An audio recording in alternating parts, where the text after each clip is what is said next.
жүзім көрерменде менде қандай реакция болды? Особо, по сути, менде қатты реакция болған жоқ, себебі ол кезде мен ұйықтап отырдым. Иә, курьер уже келген жатырған кезде менің мамам естіп қалды. Яғни қалай ол уже есін соғып жатырған кезінде, ал мен ол кезде ұйықтап отырмын. Әрине, анама рахмет, яғни себебі егер де анам тоже ұйықтап қалса ол кезде екеуміз ұйықтап жатырсақ, онда мен мүмкін өзім кнопкамды алмас едім. Бірақ та негізі по идее сол история, сол оқиға машинамде қызық. В общем, кнопкаға отырған кезде әрине менде осындай қатты особо күшті қуаныш болған жоқ. Себебі мен былай білмеймін, ұйықтап отырғанда ма, бір ұйқылы ояу болғанда ма, былай особо менде қатты реакция болған жоқ. Бірақ та әрине алған кезде әрине ол күшті. Әрине мен кнопка алған өзі өте қатты қуанамын. Себебі ол да негізі по идее бір жетістік өзіміздің YouTube арнамызда. Күміс батырма не десеңіздер, яғни ол біздерде арнайы 100 000 көрерменге жеткен кезде берілетін сыйлық. Яғни егер де сіздің YouTube арнаңыз 100 000 көрерменге жетсе, онда сіздерге күміс батырмасын Америкадан сіздің тұратын жеріңізге алып келеді. Яғни көрермен. В общем, сондай сияқты біздерде күшті сыйлық. Бұл кнопканы қалай алдың десең, яғни менің екінші арнам бар. Екінші арнам менде даже, по сути, основной арна десек те болады. И сол арнаның ішінде мен кнопка алдым. Видеолар түсіріп. Логично. Иә, сіздер мүмкін ойлайтын шығарсыздар, неге мен видео түсіруім керек? Просто там накруткам жинай саламын ғой, 100 000 подписчикті. Что там, ол болады ғой? Жоқ, негізі өйтіп жинауға болмайды. Потому что барлығын тексереді, и сіздер по-любому олай ала алмайсыздар. Барлығын шынымен де жасау керек. Ешқандай накрутка керек емес. Ал кнопка қайда десең, вот осы кнопканы мен алып алдым. Яғни жазып тұрғандай, әрине қатты былай көрсеткене маған ыңғайсыз болып тұр, яғни себебі микрофон екеуін ұстап тұрма қиын болып тұр, но бұрынша сол жазылғандай Anderson for pricing 100 000 subscribers деп жазылып тұр. Сол бұрынша өзін жазуымен. Но, в общем, осылай. Сонымен қатар коробканың ішінде біздерде осы жазу болды. Яғни бұл жазудың ішінде біздерде көріп тұрғандарыңыздай Сьюзен Вайжицкийдің өзін жазған сөздері, яғни сенде 100 000 подписчик, яғни саған көп-көп осылай құттықтаймыз, күшті жұмыс жасап келдің, енді ары қарай 500 000-ға дейін немесе миллионға дейін золотой кнопка алып алуға тырыс деген сияқты сообщениялар жазған екен, вроде ма. Сонымен қатар Organizer Team дейтін сияқты сообщение бар, яғни оны мен барлығын скрепканың ішіне қысырып қойдым, яғни қиын болмасын деп, или мен емес по-моему скрепкамен қысырып қойған, мамаша, не важно, не в этом суть. Енді ары қарай давай мен кнопка жайлы айта кетейін. Кнопка келген жағдайда әрине мен оны сразу распаковка жасаған жоқпын, как бұрынғы көпшілік ютуберлер жасайтындай етіп, әрине жоқ. Мен оны видеоға арнайы записать етейін ба деп ойлап отырдым, яғни видеода күшті етіп салайын ба деп ойладым.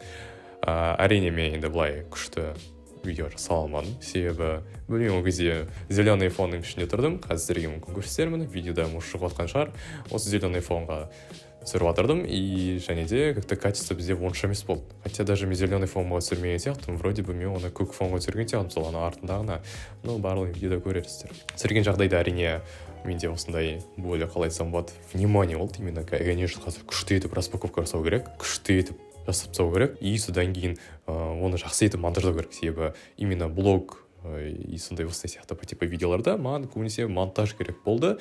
Әрине мен монтажға енді кейде үлгере алмайтын болдым, кейде мен ерінетін болдым. В основном еріншектіктен, себебі уақыт болды. Кешке қарай себебі мен көбінесе кеше көшеге шығып кететін болдым, и сол көшеге шығып кеткен деді несі. Әрине ол кезде жаз болды біздерде, и в основном, кстати, мені ол кезде как-то былай кнопка қуантқан жоқ, себебі кешке қарай көбінесе көшеге шығатын болдық, былай ойнайтын болдық.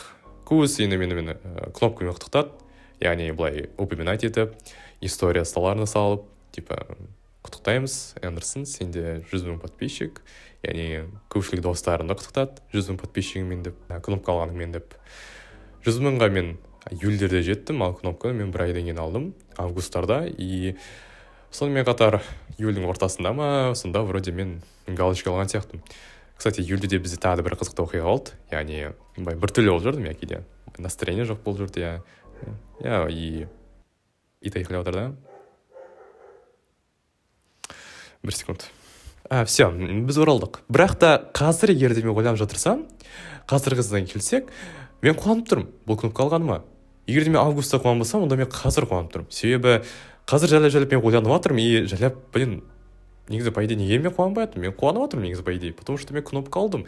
Көбісі прям менің үйіме келген кезде таңғалатын болды. ол кнопканы көргенде күйеулер байқамай қалатын болды, кстати, күйеулер байқайды. Әсіресе любопытный адамдар көп байқайды енді. Иә.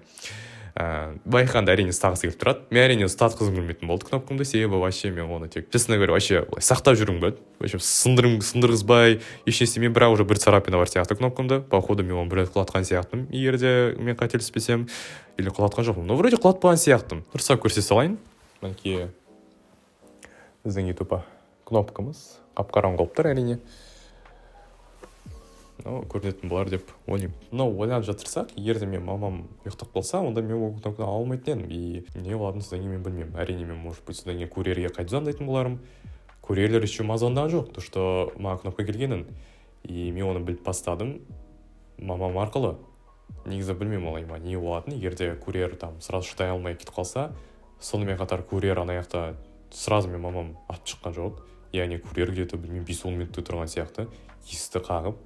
И мен мамам атып шыққанда, ол уже телефонмен сөйлесіп отыр, то что жоқ. Ну, адам что-то былай не істеп жатқан жоқ.